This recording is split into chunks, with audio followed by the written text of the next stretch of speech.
안녕하세요. 저를 미친 여자라고 욕해도 좋아요. 사실 저는 미친 여자일지도 모르니까요.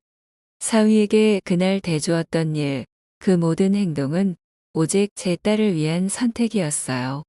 제 마음은 단단했고 그날 밤이 어떤 일이었는지, 왜 그런 일이 벌어졌는지 숨김없이 모두 말씀드릴게요. 다들 좋아요와 구독, 알림 설정까지 부탁드립니다. 저는 시골의 외진 마을에서 혼자 중년의 나이를 살아가는 여자입니다. 딸을 낳고 얼마 지나지 않아 남편은 외도를 하고 집을 떠났어요. 아무런 도움도 기대할 수 없었죠.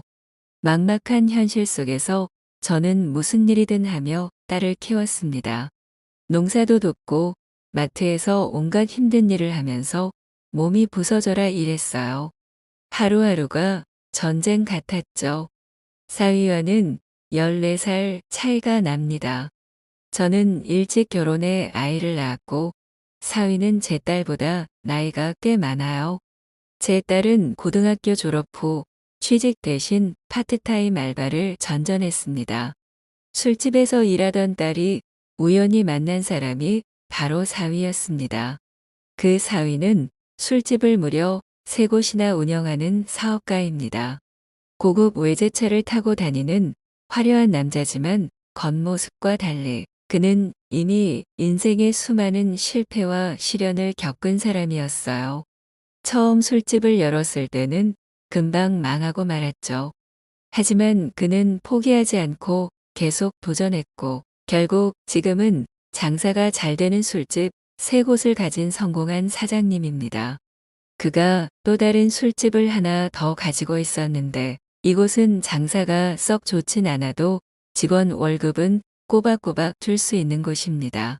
사위는 고생 속에서 사업가로 성장했지만 결혼은 하지 않고 혼자 살고 있었죠.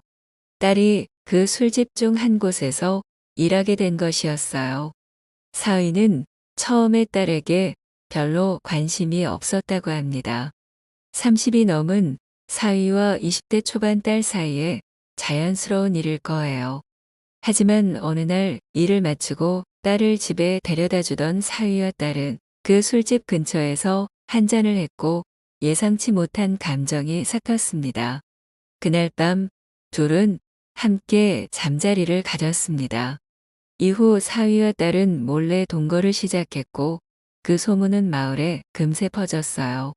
딸은 돈을 아끼지 못하는 성격이라 빚이 많았는데 그 빚을 사위가 모두 갚아주었죠. 제 입장에선 그만큼 고마운 사람도 없었어요. 사위는 담담히 말하더군요. 그 돈은 자신에겐 큰 부담이 아니라고요. 딸은 저에게 사위를 칭찬했고 저도 늘 고마운 마음을 표현했습니다. 그런데 그 고마움은 잠시뿐이었어요. 딸은 가정주부가 되어 사위와 살면서도 밖으로 나돌기 시작했습니다. 밤낮 가리지 않고 다른 남자들과 어울렸고 사위가 딸의 팔짱 낀 남자를 보고 크게 이름을 부르자 딸은 그 남자와 함께 달아나 버렸습니다. 그 뒤로 사위가 아무리 전화를 걸어도 딸은 받지 않았고 며칠 후에 집에 들어왔을 때도 오히려 화를 내며 오해하지 말라며 집을 나가버렸죠. 그때 사위는 결혼을 포기했습니다. 주변에 여자들이 많았지만 다들 사위의 고급차만 보고 접근하는 여자들 뿐이었어요. 사위는 딸이 떠난 후 너무나 힘들어했고 저에게 예의를 갖춰 찾아와 모든 일을 솔직하게 털어놓았습니다.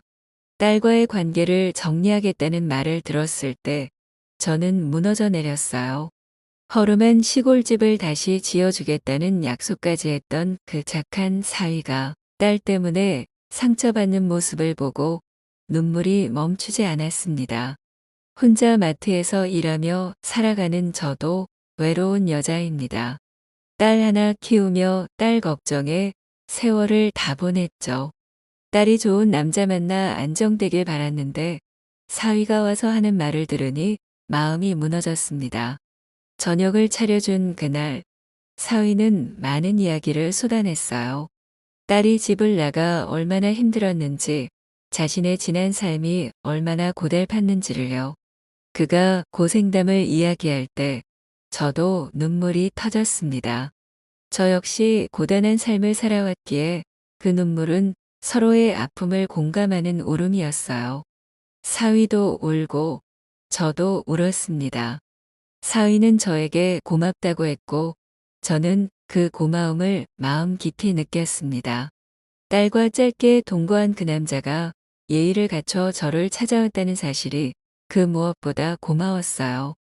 하지만 그날 밤 사위와의 관계는 예상치 못한 방향으로 흘렀습니다. 오랜만에 남자와 함께하는 순간이었지만 저는 어느새 잃어버린 감각을 모두 되찾고 있었습니다. 정신이 혼미한 사이 사위는 가쁜 숨을 몰아쉬며 저와 가까워졌죠. 그날 밤 사위를 재워주었고 어린 아들을 돌보듯 등을 두드리며 잠들게 했습니다. 몇 번을 함께 했는지 기억이 흐릿하지만 부끄러움과 동시에 묘한 만족감이 밀려왔습니다. 사위가 원하는 대로 해주는 것이 딸의 죄를 조금이라도 씻어주는 길이라고 생각했거든요. 사위도 저도 서로가 필요했던 순간이었습니다. 어떤 남자도 저에게 주지 못한 것을 사위가 저에게 주었습니다. 다음 날 아침 제가 차려준 식사를 허겁지겁 먹는 모습을 보며 흐뭇한 마음이 들었죠. 사위가 떠나는 그 순간 저는 이상한 감정에 휩싸였습니다. 딸 걱정도 사위에게 미안함도 아니었습니다. 오히려 그가 떠나는 게 아쉬웠어요. 언제 또 올 건가? 무심코 던진 말에 사위는 아무 대답 없이 떠났습니다. 그날 사위는 집으로 돌아가 딸의 짐을 모두 밖에 내놓고 딸에게 연락해 짐을 가져가라고 했습니다. 딸은 말없이 짐을 가져갔고 사위는 마음이 아프지 않았다고 합니다. 이후 저는 사위를 다시 볼 수 없으리라 생각했어요. 그런데 사위는 이틀에 한 번, 3일에 한 번 저를 찾아왔습니다. 올 때마다 저는 그가 원하는 걸 모두 허락했습니다. 죄를 지은 딸을 대신해 사위에게 사과하는 길이라고 생각했거든요. 하지만 그가 돌아갈 때면 저는 가슴이 미어졌습니다. 얼마 전 사위가 이렇게 말했어요. 어머니, 곧 제가 사는 곳으로 모셔갈게요. 그 말을 듣고 저는 눈물이 왈칵 쏟아졌습니다.